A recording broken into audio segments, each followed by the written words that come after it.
J'avais apporté la prédication. J'avais parlé du verset d'Ésaïe 54, chapitre 54, verset 2, où ça concernait d'élargir l'espace de sa tente.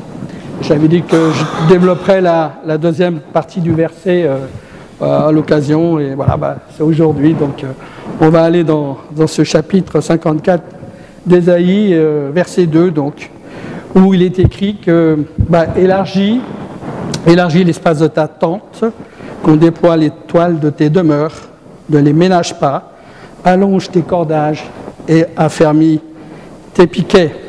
Voilà. En somme, beaucoup de choses à faire.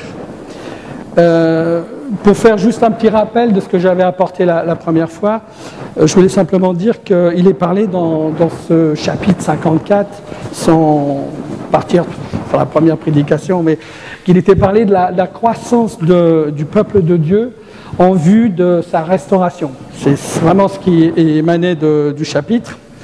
Et j'expliquais que le verset 2 d'Ésaïe 54 s'adresse à tous ceux et celles qui veulent être acteurs du déploiement du royaume de Dieu et évidemment de ses bienfaits. Non seulement pour eux-mêmes, mais aussi pour les autres, en permettant à Dieu de nous utiliser chacun d'une manière plus vaste, plus profonde, plus intense. Et aujourd'hui encore, même si ces versets ont été donnés plus de 700 ans avant Jésus-Christ, elles sont, je crois, vraiment d'actualité pour l'Église et pour le peuple de Dieu, qui veut toujours aujourd'hui transformer, bénir, fortifier, protéger, éclairer et bien entendu conduire son peuple jusqu'au salut. C'est toujours, je pense, la volonté de Dieu.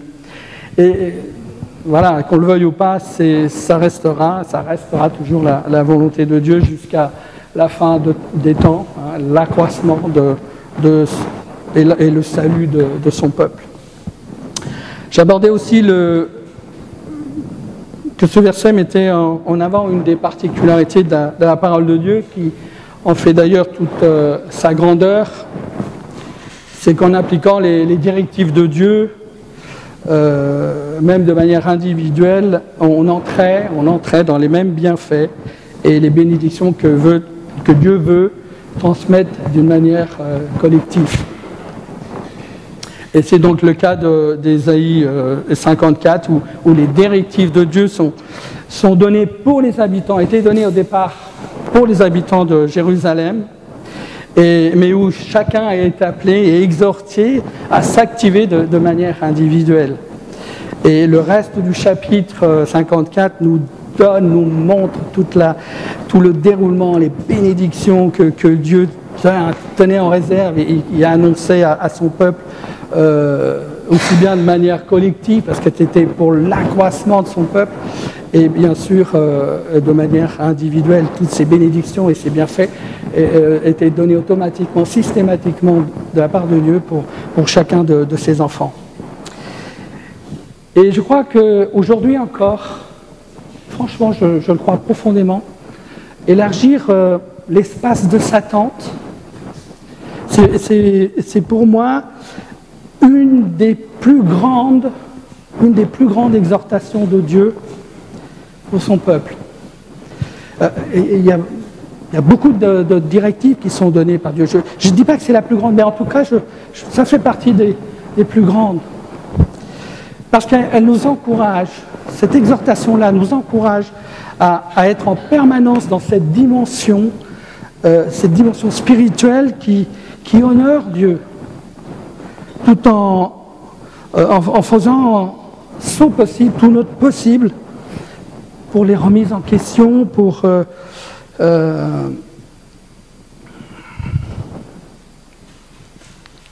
les remises en question nécessaires pour être tourné vers l'acceptation. C'est pas facile d'être toujours dans dans cette dimension spirituelle, toujours conscient de la volonté de Dieu. C'est pas forcément des choses faciles, mais cette exhortation-là nous encourage à le demeurer, en tout cas à vraiment en prendre conscience et à faire tout notre possible pour être dans cette dimension spirituelle. L'acceptation des autres, le bien-être des autres, l'amour des autres, l'intérêt des autres, c'est pas du tout évident. Et il faut vraiment être attaché, ancré dans la relation avec Dieu pour être dans cette dimension-là. On peut pas par nous-mêmes, si Dieu n'est pas là, avoir cette dimension-là. Enfin, je crois que c'est impossible, tout simplement. C'est impossible. Il faut qu'on soit attaché à la présence de Dieu pour qu'on arrive à avoir conscience de cette importance de ce domaine spirituel. Et je crois qu'aujourd'hui, il me semble que c'est toujours, en tout cas la mission, le travail de l'Église, d'être dans cette dimension-là, tourner vers les autres pour leur bien, pour leur salut. Je crois que c'est toujours d'actualité. Alors je ne vais pas refaire la prédication de la première. D'ailleurs, je crois qu'il est sur le site. Pour ceux qui veulent aller la voir, on peut la visualiser sur le site de l'Église. Le fait donc de réaliser que élargir l'espace de notre tente est une belle et grande exhortation de la part de Dieu, et qu'elle relève vraiment de sa volonté pour notre progression, notre accroissement et l'épanouissement de son peuple, tout aussi bien de manière collective que de manière individuelle. Mais cette belle exhortation, pour qu'elle soit efficace et porte du fruit, et il y a la suite du verset, de ce verset 2 du chapitre 54 d'Ésaïe. Et la suite du verset elle nous dit des choses profondes, des choses importantes aussi. Elle nous dit qu'on déploie les toiles de tes demeures, ne les ménage pas, allonge tes cordages et affermis tes piquets. Et c'est ce qu'on va voir ensemble pour cette deuxième partie. Créer de l'espace, j'avais apporté ce message, j'avais senti que Dieu me demandait de l'apporter parce que c'est d'actualité dans la mesure où nous avons ce projet. Nous sommes dans le projet d'agrandissement de l'Église, mais cet agrandissement de l'Église, c'est pas pour rien. C'est pour l'accroissement de son peuple, c'est pour que dans le lieu, on reçoive les enfants que Dieu va conduire, et ce lieu va être pour l'accroissement de son peuple et l'épanouissement de son peuple. Donc créer de l'espace, s'élargir, s'agrandir, c'est bien, mais bien sûr, c'est bien sûr que c'est bien, mais ça a du sens que si vraiment ceux qui vont venir, ceux qui viennent, ils séjournent et puis s'y épanouir. Ils trouvaient du plaisir, ils trouvaient de la joie, de l'amour, de l'attention, de l'importance. Parce que s'il n'y a pas ça, ça ne sert à rien. Ça ne sert à rien. À quoi bon? Comme disait Anthony dans un de ses messages. Mais ça a du sens. À partir du moment où on reste dans la dimension spirituelle que Dieu accorde à ces choses-là. Et je voudrais vraiment attirer votre attention dans ce petit verset d'Ésaïe 54. C'est une petite phrase quand on regarde bien. Elle est petite phrase. Mais il y a 5 verbes dedans. 5 verbes. Comme quoi, il y a tout un programme dans un petit résumé. Et le programme, il est de taille. Un grand programme dans une courbe directive. Élargir, nous l'avons vu, dans le sens spirituel, c'est d'être capable ou en mesure de laisser en nous plus de place à la volonté de Dieu pour que Dieu puisse nous utiliser de manière plus importante, pour être capable d'accorder aux autres une plus grande place dans nos vies. Il y a 5 verbes dans ce verset. Il y a donc élargir, que nous venons de voir, et qui a fait l'objet de la première prédication, de la première partie. Il y a le verbe déployer. Il y a le verbe ménager ou retenir. Il y a le verbe allonger. Et pour finir, il y a le verbe assurer ou affermir, selon les versions bibliques. La deuxième action donc, de ce verset, c'est déployer. Déployer.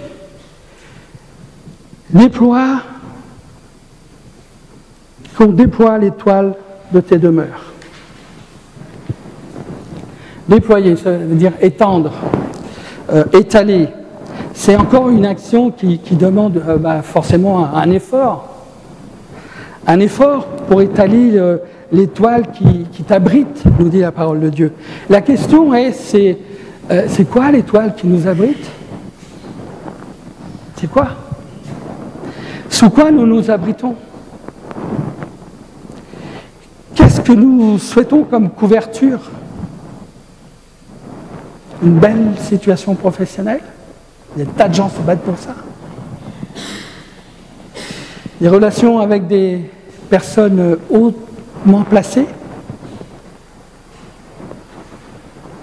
Un compte en banque bien fourni. Sous quoi on veut s'abriter? Quelles sont les toiles de tes demeures? Il est évident que la Bible nous encourage à nous abriter sous l'étoile de la foi. C'est de ça qu'il s'agit. Et ce, dans tous les domaines de notre vie. Faire confiance à Dieu, comme ça a été dit là, il y a quelques minutes. Faire confiance à Dieu pour tous les paramètres de notre vie. C'est ça la foi aussi. Et la parole de Dieu nous dit dans ce chapitre 54 au verset 2 d'Ésaïe qu'élargir l'espace de notre tente, ça n'a de sens que si la foi est là. Non seulement là, mais qu'elle nous abrite. C'est à travers la foi que nous nous réfugions en Dieu le Père, le Fils et le Saint-Esprit. Et cette fois, Dieu nous dit, déploie-la, étendez-la. En tant que chrétiens, nous sommes appelés à démontrer que notre foi est et restera pour nous à chaque instant un abri sûr. C'est un abri sûr. Et on doit le montrer, on doit le démontrer, on doit faire les efforts nécessaires à déployer la foi qui nous habite. C'est le désir de Dieu pour ce monde. Et ce désir de Dieu, c'est que le plus grand nombre de personnes viennent s'y réfugier. Parce que c'est là, c'est sous l'étoile de la foi qu'on réalise, que nous pouvons réellement apprendre qui est Dieu et de quoi il est constitué, sa nature, son amour, sa puissance. C'est sous l'étoile de la foi, c'est pas autrement. C'est sous cette toile-là que nous apprenons à connaître l'amour et les bienfaits de Dieu, les bienfaits qu'il a pour chacun. Et Dieu nous a choisis pour cela. Et il nous a choisis et il nous encourage à ne rien lâcher, en ce qui concerne la transmission de la foi. Et cela, ça va être aussi notre troisième verbe. Ne rien lâcher.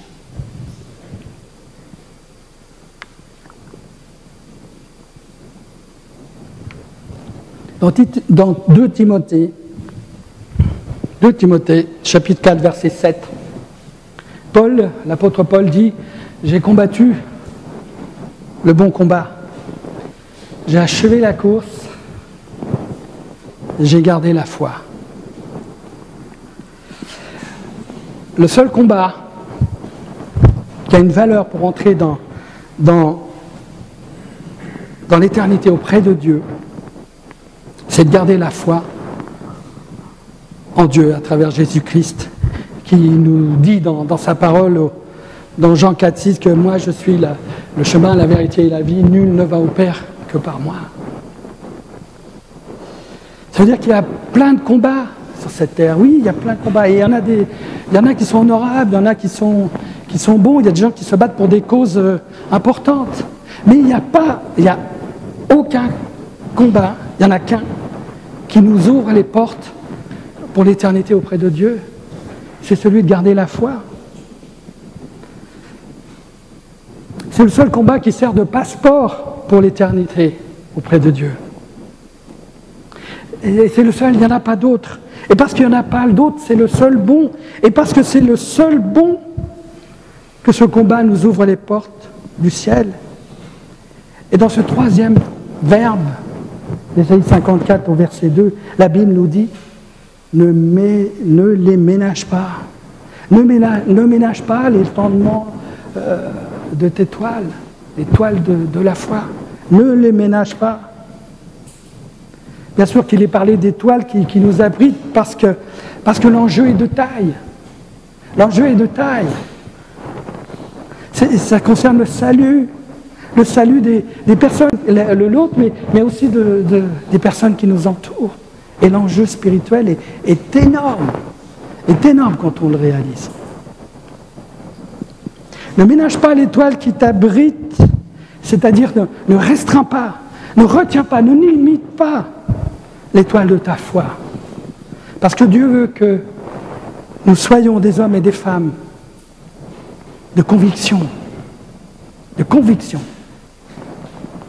ancrés dans une foi profonde et solide, montrant tout simplement à ceux qui nous entourent qu'en vivant au quotidien avec Dieu comme rempart, avec Dieu comme soutien, avec Dieu, avec cette présence de Dieu dans laquelle on s'appuie fermement et que nous avons complètement confiance, quoi qu'il se passe, confiance à Dieu qui tient nos vies entre ses mains.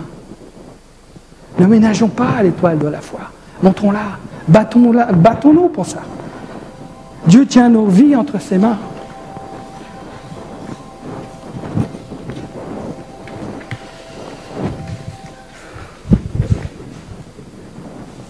Ne ménageons pas le fait d'avoir la foi. Vous savez, on est tous pris par notre quotidien, par nos responsabilités familiales, professionnelles, etc.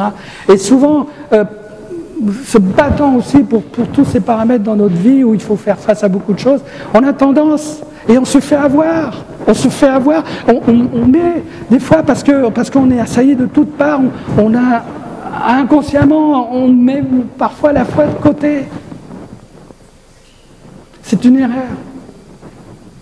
C'est une erreur. Bien au contraire, je crois que la première chose à faire en tant que chrétien, c'est vraiment de s'abriter derrière cette foi qui est là, qui est au-dessus de nous. Et que le Seigneur nous dit de déployer, ne ménage pas l'étoile sur lesquelles tu t'abrites.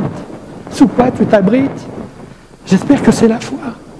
Alors ménageons, il ne faut pas la ménager. Ça n'a pas de sens.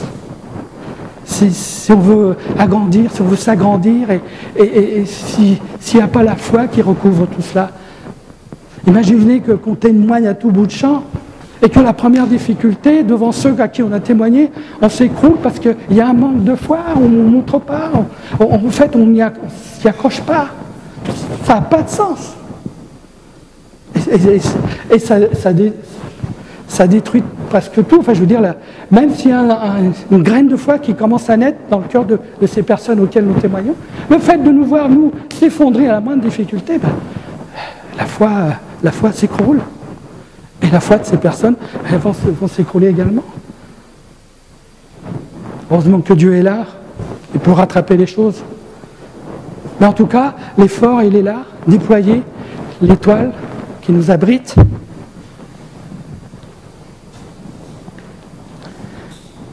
Je crois qu'on honore véritablement Dieu dans les faits d'étendre notre foi jusqu'à ce que ce soit lui qui en fixe les limites.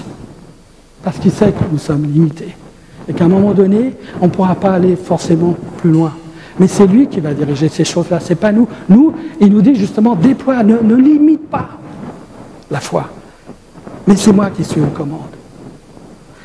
Il sait comment il nous a conçus les uns et les autres. Il sait jusqu'à où il peut aller avec les uns et les autres. Et souvent, il peut aller bien plus loin que nous l'imaginons. C'est donc à lui de fixer les limites. Nous, on a à déployer notre foi. Le reste, c'est lui qui dirige. Et c'est en faisant ces choses-là qu'on rentre dans des choses qui normalement nous sont impossibles à faire. Ouais.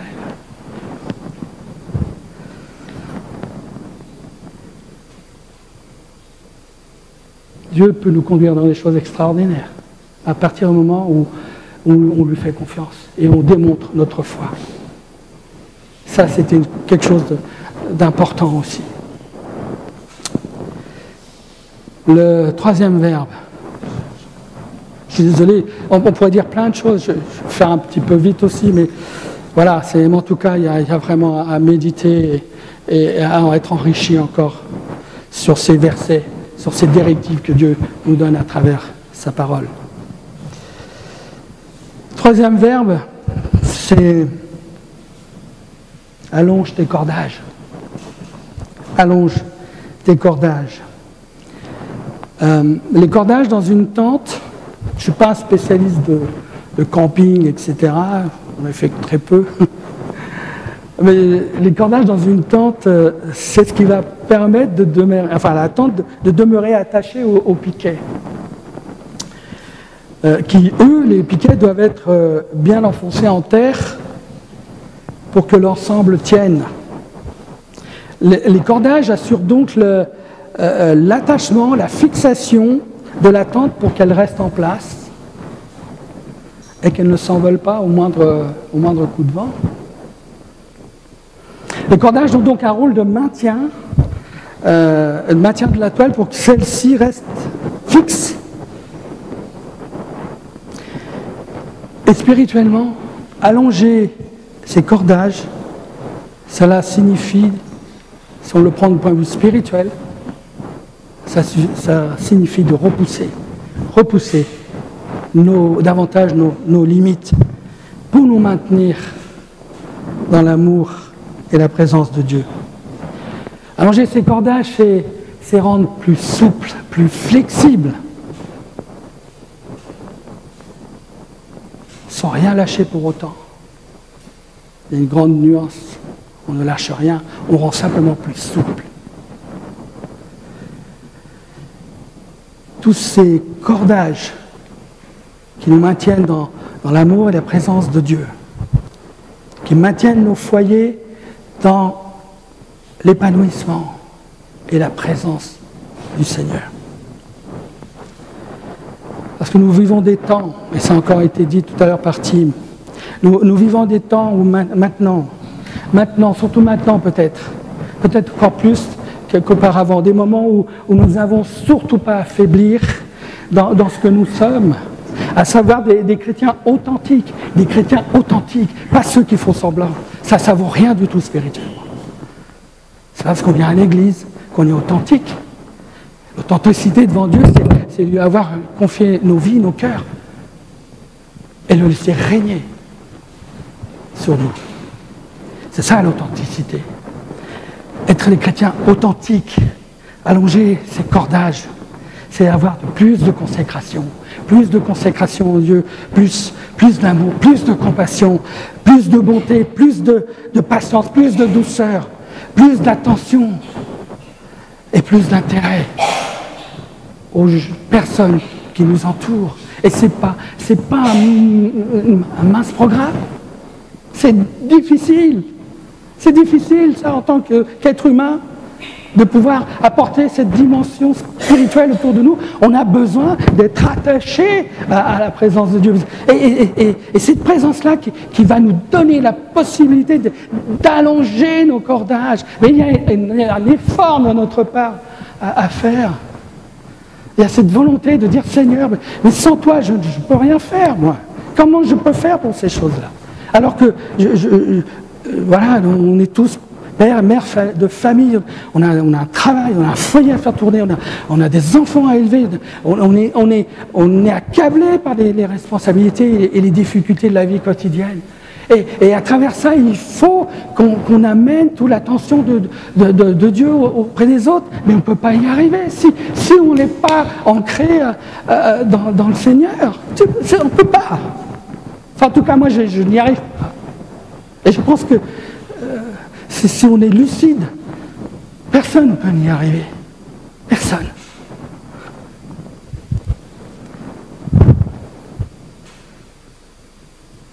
Allonger ses cordages, c'est repousser nos limites dans l'amour de Dieu, en lui laissant ces choses d'importance à faire, mais en étant d'accord pour qu'il le fasse. Et dès les premiers étirements de cordage, de suivre, l'effort il est là, et dès que Dieu nous tire là pour aimer l'autre, pour lui faire du bien, et oui, il faut suivre. Eh ouais, c'est pas évident. Hein. Et pourtant, voilà, Dieu nous dit, étends tes cordages. Ça n'a pas de sens d'élargir, de créer de l'espace de notre temps. Si ceux qui viennent ne trouvent pas auprès de nous l'amour, la compassion, l'attention, ça n'a pas de sens. Alors, battons-nous, ne rallongeons rien. Dieu nous appelle à ça. Repoussons nos limites. Permettons à Dieu de repousser nos limites. Fais-toi violence. La Bible dit dans Matthieu 11-12 que ce sont les violents qui sont pas du royaume de Dieu. Et allonger ces cordages en se remettant en question dans les préceptes de Dieu qui en fait partie. Alors soyons de cela. Soyons fervents, servons le Seigneur. Allongeons nos cordages. L'Église a besoin de chrétiens affermis. Maîtres de même, comme ça a été dit aussi, maîtres de même. Vous croyez que ça se fait comme ça? Non, il y a tout un cheminement à faire avec Dieu, il y a toute une confiance, il y a une relation de père à fils qui doit être créée. Confiance aveugle dans la dimension divine, dans ce que Dieu a pour chacun de nous. L'Église a besoin donc de chrétiens fermis, capables de démontrer que quoi qu'il se passe, Dieu est réellement au milieu de nous. En ayant le comportement qui l'honore et le glorifie. Cette lettre que nous avons reçue, gloire à Dieu, vous croyez que cet homme qui a écrit cette lettre, mais il est loin de l'Esprit de Dieu pour écrire des choses comme ça. Parce que si on réagit de manière humaine, on va faire la guerre. Simplement, on va aller nous aussi mettre des bombes, on va faire nous aussi des attentats auprès de ceux qui les commettent chez nous. Voilà. Mais répondre spirituellement, c'est ça, c'est dans cette dimension de dire, de prier, de vraiment se mettre devant la face de Dieu et de dire, Seigneur, viens nous secourir, viens nous protéger, viens mettre notre pays à l'abri, ton abri, Seigneur, parce que nous avons besoin de toi. Ça, c'est pour les grandes choses, mais même dans les petites, vous savez, cette semaine, Dieu m'a repris pour une petite chose. Petite chose, mais qui, à ses yeux, a son importance. Ça fait plusieurs fois qu'il y a un frère qui est ici, qui est présent dans la salle. Ça fait plusieurs fois, je ne sais pas pourquoi, pris par les choses, je ne veux pas me trouver d'excuses. C'est pris dans le quotidien, c'est comme ça. Un peu fatigué peut-être, un peu lassé. Je n'ai pas fait trop attention à lui. Quand il me parle, Je n'ai pas fait attention, j'ai été un petit peu dédaigneux, peut-être senti un peu supérieur. Voilà, mais un peu de dédain dans tout ça. Et puis ce frère m'a parlé, je ne faisais pas trop attention à ce qu'il me disait. Et puis ça s'est produit encore, ça fait plusieurs fois, parce que le Seigneur me l'a rappelé. Et cette semaine, Dieu m'a repris. Mais c'est comme s'il m'avait tapé sur l'épaule et dit « Oh, il est précieux pour moi. Il est précieux pour moi. » Je peux vous dire que j'ai tout arrêté. Je me suis stoppé net, je me suis tourné vers lui et je l'ai regardé d'une autre manière. Et je me suis repenti vraiment, sincèrement, dans mon cœur. J'ai été très troublé quand je suis rentré. La première chose que j'ai fait, c'était d'en parler à Pascal. Et oui, Dieu m'a repris dans son amour pour dire que mon frère, il est important. Il est important. Et je n'ai pas à le traiter comme ça. Personne n'a à traiter son frère d'une manière un peu dédaigneuse, même ces choses-là. Pourtant, j'ai rien fait de mal, proprement parlé, mais aux yeux de Dieu, il y avait ce dédain. Et Dieu m'a repris.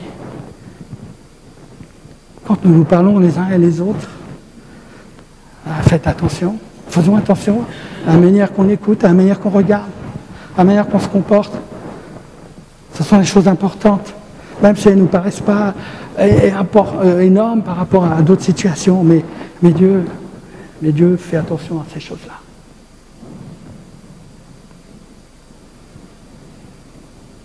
Je suis repenti et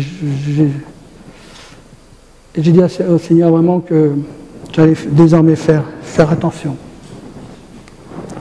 à ces choses.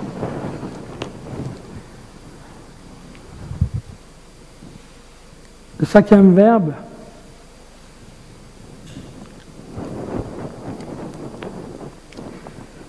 selon les versions, il nous est dit d'assurer ou d'affermir le piquet. Et les piquets ont une grande importance dans une tente parce qu'ils permettent de maintenir au sol toute la structure. Là, ça concerne toute la structure. Vous avez vu que dans ce passage d'Ésaïe, qui nous parle d'élargissement, de déploiement, d'allongement, en fait, c'est un agrandissement dans sa totalité, largeur, longueur, hauteur.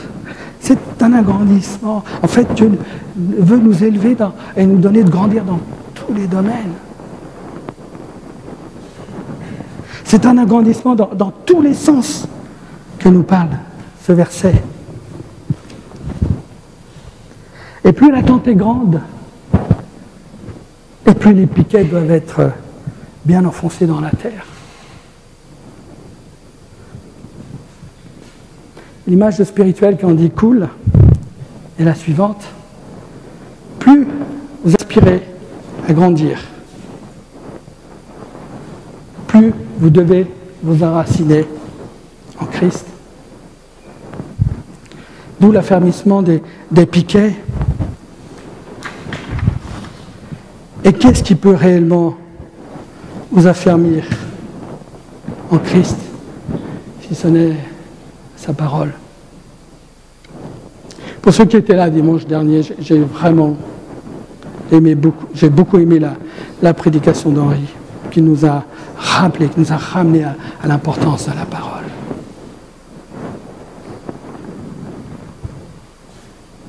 Qu'est-ce qui peut nous permettre de grandir efficacement dans tous les sens, si ce n'est qu'une ferme et profonde assurance dans la parole de Dieu? Un enracinement profond en Jésus-Christ et sa parole, qui est la parole de vie. Henri disait qu'il était peiné de voir aujourd'hui comment est utilisée la parole de Dieu. Oui, il y a des choses graves, mais tant pis pour ce qui se passe ailleurs, on n'y peut rien, nous. Mais ici, en tout cas, dans notre Église, voilà, dans notre Église, que la parole de Dieu soit annoncée comme elle doit l'être, comme la Bible le dit. Et si nous pouvons aider les autres, tant mieux, sinon c'est l'affaire de Dieu. Oui, aujourd'hui, il y a un peu n'importe quoi. Oui, aujourd'hui, il y a des églises gays, c'est dramatique, mais c'est comme ça, on n'y peut rien. Voilà. Ces gens-là auront des comptes à rendre auprès de Dieu par rapport à ce qu'ils font. Et nous aussi, on aura des comptes à rendre. Sur la manière qu'a employé la Bible. C'est la référence de nos vies, c'est sur elle qu'on s'appuie.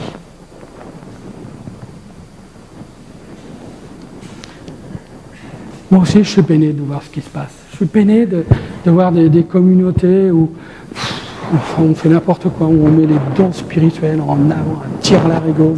C'est que ça, les prophéties, des gars qui viennent de je ne sais où, des prophètes de ci et de là, qui prophétisent à tout le monde. Tout le monde a sa parole. Et les gens y vont, voilà. C'est quoi ça? Moi, franchement, j'ai pas besoin de ça. Moi, je vous ai vu.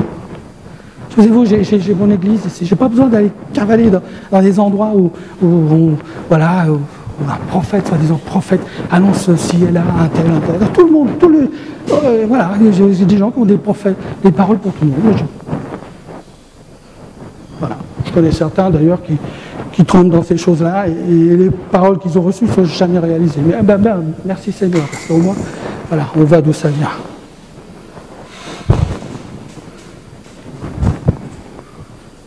Revenir véritablement à la profondeur de la parole de Dieu et tout ce qu'elle nous enseigne, afin que nous soyons réellement affermis dans la connaissance et le salut qui se trouve en Jésus-Christ et en Jésus-Christ seul.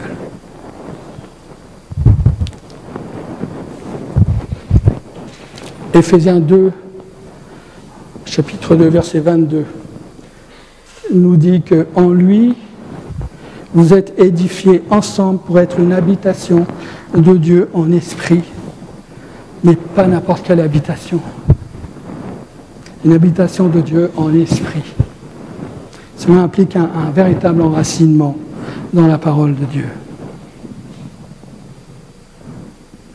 Un enracinement et une ferme assurance dans la parole, accompagné d'un allongement des cordages en repoussant nos limites, dans la remise en question de tout ce qui concerne l'amour et la relation aux autres, les paramètres qui sont extrêmement importants aux yeux de Dieu, chapeautés par la foi, par le déploiement de la foi, et d'être dans cette dimension spirituelle que Dieu veut véritablement accueillir son peuple et pour le restaurer, pour sa restauration, pour sa guérison, pour sa délivrance et pour le conduire au salut.